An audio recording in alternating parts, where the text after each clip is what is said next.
Let's move on to our next question by opening up the Anagrams directory. Inside of here, I'll open up the index.js file, and then as usual, let's also start up our tests.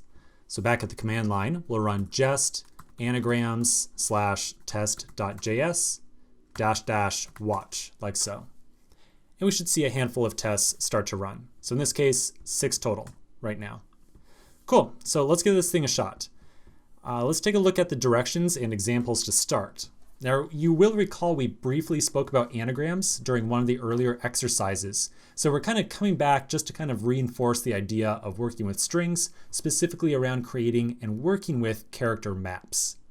In addition, working on this anagrams question is also going to start to frame one of the larger discussions about interview questions that we're going to see very frequently in the later half of the course. So this is not only a review, but also kind of forward-looking stuff that we're going to go through. So let's take a look. Our goal here is to check to see if 2 strings are anagrams of each other. Remember, an anagram is where we take one string and then generate another string out of it that has the same number and quantity of characters. So for example, if we took the string rail safety and jumbled those letters into the string fairy tales, they both use the same number and quantity of each character. So for example, I will find exactly 1 R in both strings. I will find 2 A's in both strings, and so on. You get the idea. Now, some special directions on this question in particular is note that we only want to consider characters. We don't want to consider spaces or punctuation like, say, exclamation marks or anything like that. So we can completely disregard exclamation marks and spaces. In addition, we want to consider capital letters to be exactly the same as a lowercase character. So the second example right here is a great example of both those 2 rules. So you'll notice right above we have rail safety and fairy tales are anagrams.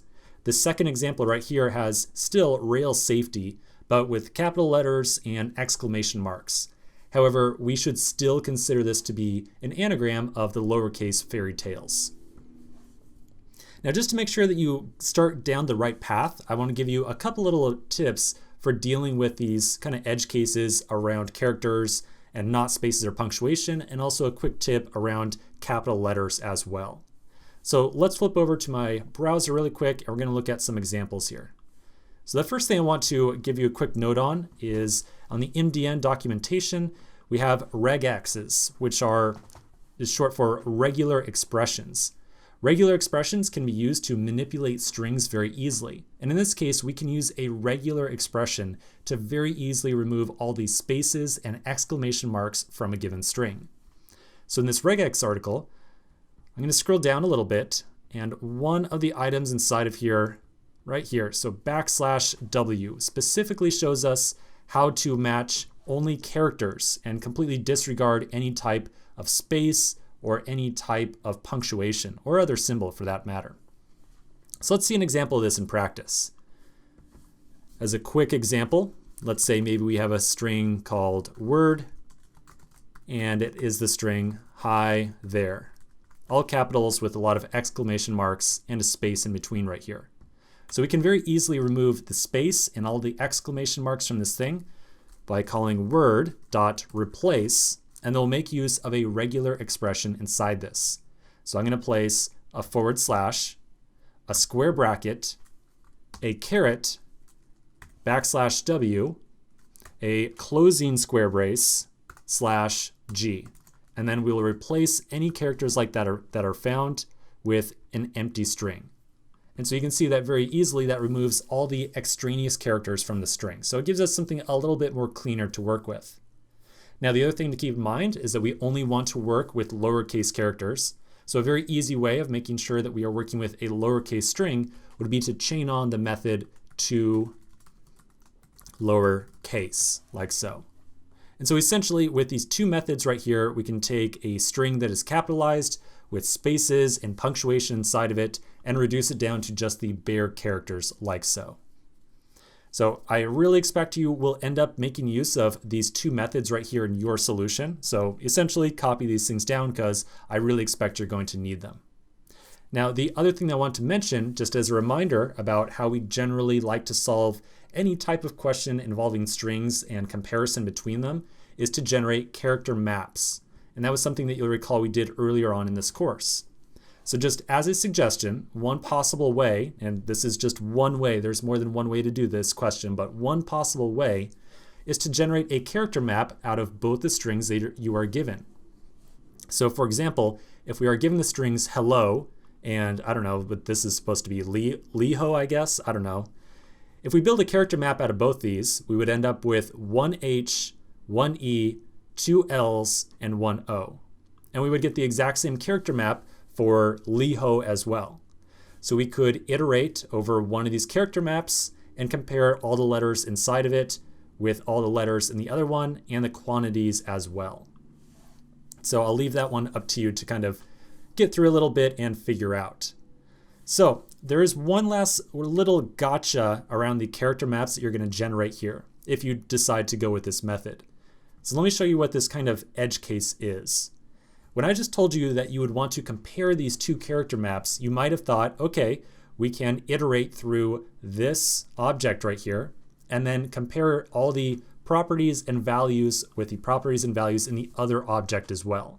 So there's one little edge case that I want to throw out there just so you are aware of. Imagine the case that we were going to compare these two character maps. So notice I just changed the diagram. The word over here on the right has changed to hellos, so it has an extra S on here. Now imagine if we wrote a loop to iterate only through this object.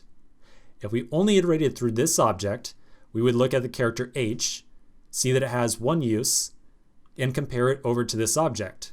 We would say, okay, this one has H as well, and it has one use as well. We would then repeat the process for E, they're the same, L, they're the same, O, they're the same, and that's it. We've now finished iterating through this object. But notice how we completely missed the fact that this other character map has an extra S on it. So one possible way of solving this problem is to compare first this character map to this one, and then iterate through this character map and compare it to this one. However, there is an easier or kind of a little shortcut that we could use to avoid that. So we don't really have to do a comparison one way and a comparison back to the other. If you want to know what that little trick is, I'm going to say it right now. What we can do is count the number of keys that are present inside of one object and compare it to the keys that exist inside the other. So for example, this key over here has 4 letters inside of it. This one over here has 5. And then another very obvious way of handling this would be to count the length of characters inside this string and compare it to this one over here. So just 2 ways of addressing that issue. Okay, so we've laid out a couple notes here. Now this anagrams question is a rather challenging one, so do give it a shot. But as usual, if you get stuck, feel free to check out the solution and we'll walk through how to solve this thing together.